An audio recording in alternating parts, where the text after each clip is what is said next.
नमस्कारः, नमो नमः। अहं विशाल शर्मा रघुवंताराष्ट्रविद्यालयतः अद्य भवतां पुनरेकवारं स्वागतमस्ति। छात्राः, अद्य वयं चर्चां कुर्मः परीक्षासम्बन्धिविषये।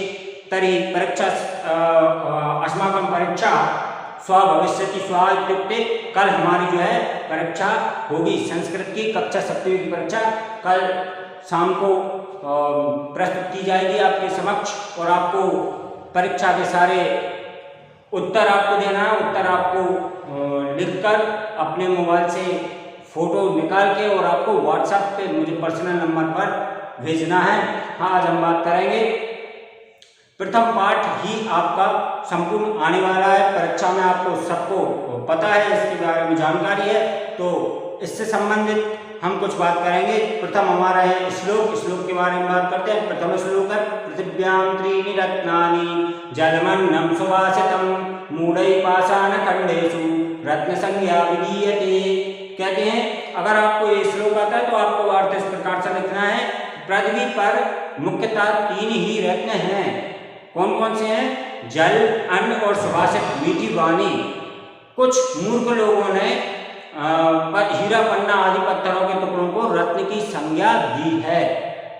यह आपका प्रथम जो श्लोक कंप्लीट हो जाता है। दूसरा है, सत्येन धार्यते पृथ्वी सत्येन तप्ते रवि सत्येन वाति वायुश्च सर्वं सत्ये प्रतिष्ठितम्। कहते हैं, सत्य के द्वारा ही पृथ्वी धारण की हुई है और सत्य से ही जो है सूर्य जो है प्रकाशमान है। सत्येन धार्यते पृथ्वी सत्येन तप्ते रवि सत्येन वाति वायुश्च, और सत्य के द्वारा ही वायु जो है बहती है। वाति वायुश्च सर्वम सत्य प्रतिष्ठितम, और सत्य से ही सब कुछ संसार में जो है जो भी कुछ है सब कुछ सत्य के द्वारा ही प्रतिष्ठित है।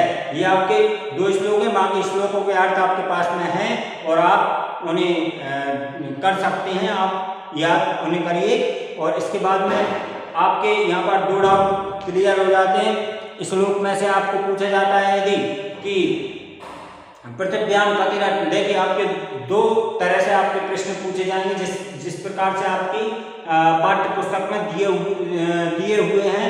एक पदेन उत्तरम लिखत, एक पद में आपको उत्तर देना है। जैसे आपको पूछा जाता है पृथिव्यां कति रत्नानि सन्ति, तो आप लिखेंगे त्रीणि, पृथ्वी पर 3 रत्न हैं। और यदि आपसे पूछा जाता है पृथिव्यां कानि त्रीणि रत्नानि सन्ति, पृथ्वी पर जो है 3 रत्न कौन कौन से हैं, तो आप लिखेंगे जल, अन्न और सुवासित। इस प्रकार से आपको लिखना है, समझना है कि प्रश्न क्या कह रहा है और उसका आंसर देना है। आप बिल्कुल बुद्धिमान से देखिए, और संस्कृत जो है हमारी भाषा की जननी है, तो हम आराम से समझ सकते हैं और उसके आंसर दे सकते हैं। कोई भी प्रश्न नहीं छोड़ना है।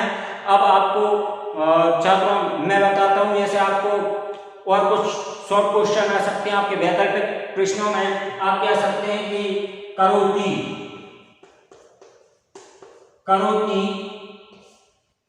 में करोति इत्यस्मिन् शब्दे का धातु है ना, धातवा। अब करोति में कौन सी धातु हो सकती है? करोति में होगी क्री धातु। लिखती में कौन सी धातु होगी? लिखती में कौन सी धातु होगी छात्रों? लिखती में होगी धातु लिख धातु। लिखती में लिख धातु होगी, है ना। और क्या है? पश्यति में कौन सी धातु होगी? पश्यति में होगी दृश्य धातु। पेवती में कौन सी धातु होगी? पेवती में धातु होगी आपकी पा, यानी कि पिव। कौन सी धातु होगी?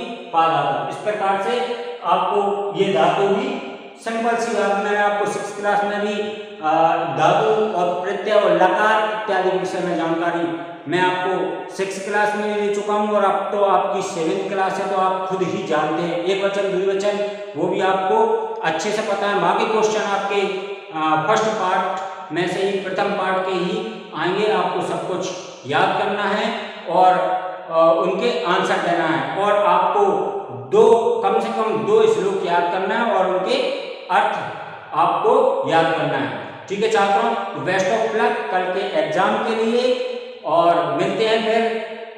धन्यवाद।